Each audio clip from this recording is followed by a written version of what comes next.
Us now with reaction from the Democratic side of the aisle. Pennsylvania Senator John Fetterman is with us. Senator, I've got to imagine this has been a painful, 40-plus days for you. How do you feel? How do you feel about your party?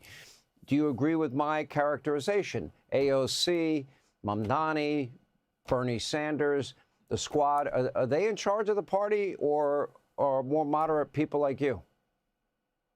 Well, I mean, it really wasn't difficult for me personally compared to the 42 million Americans now that they had their SNAP suspended. And then the military not getting paid, all these government workers now that are sitting at the desk right there in the Senate chambers. They haven't been paid in 5 weeks. And now the Capitol Police and all the air traffic controllers, they haven't been paid. And that's made flying less safe. So for me, that's been incredibly difficult for all of those folks and this kinds of chaos. So for me, this was the 16th time tonight to vote to keep our government open. And that's just, I see, doing my job, and it's the country over the party on this. And I know there's many people in my caucus are upset that we decided that, hey, I think it's wrong. It's always wrong for me. And that's where I am. And after 41 days, I think we can agree that it wasn't worth the kinds of chaos and trauma for our nation, because I do believe that there is a sincere conversation to be had to discuss those tax credits. And now there are plenty of Republicans that represent people. They might agree, and I do believe there's a pathway forward. We can support those things, but for me, I can't ever support that kind of tactic to hold our government as a hostage. You have differentiated yourself from the majority in your party. You believe we should secure our borders. You voted to open the government from day one. You never thought this was a good strategy. You thought it was a good idea to make sure that radical Islamists that chant death to America and death to Israel shouldn't have nuclear weapons because you believe them. You also believe in Israel's right to defend itself, and a big part of your caucus does not. You want to bring, tax relief to working men and women. I don't think any of those positions at all are controversial, but among your party, they are. I agree. Thank you. Yeah. I mean, and one other thing, don't... I'm sorry. Well, the last thing I'll add is you refuse to join in the chorus of dehumanization and, frankly, incitement of Nazi, fascist, racist, etc. That's a big distinction to me, Senator. Yeah, no, I know it pays the bills in parts of the party now, and I refuse to engage those kinds of a thing. And basically, I'm not sure why those things are, very unapologetically supportive of Israel. And now I can be very, very pro-immigration as a Democrat, but we have to secure our border. And what was happening years before, that wasn't sustainable. And now here, it's like in this situation here, there's some things that happen with the Republican administration. I can agree with that. I can acknowledge those things.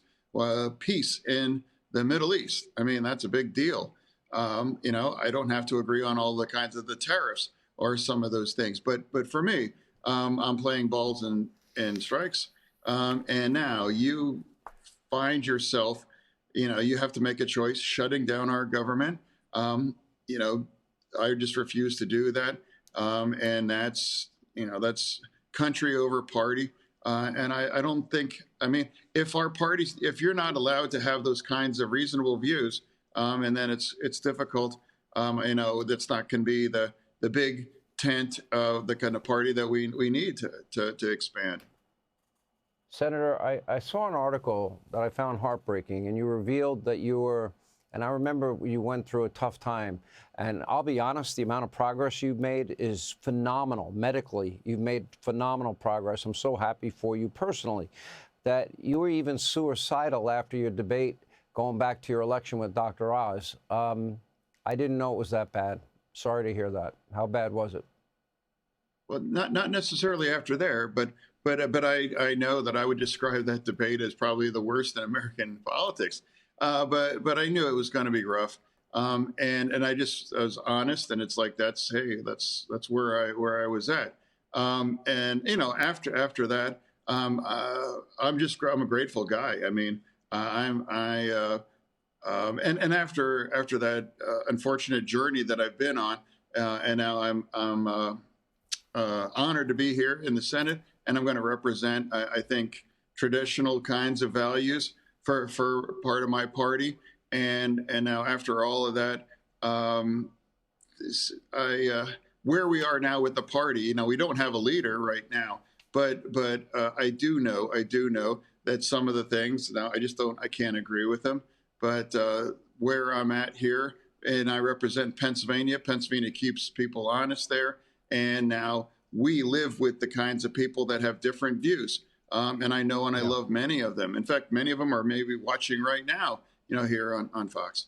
And now they're not the fascists. They're not Nazis. They're not trying to destroy our democracy. I think it's a difficult time for the Democratic Party. But now I'm just trying to find a way forward to just think what happens to be the appropriate kinds of values and those kinds of votes. And that's been reflected in my vote. And even if that means I move against the majority of my caucus, like just happened here tonight. Senator Fetterman, we appreciate your time tonight. Hey, Sean Hannity here. Hey, click here to subscribe to Fox News YouTube page and catch our hottest interviews and most compelling analysis. You will not get it anywhere else.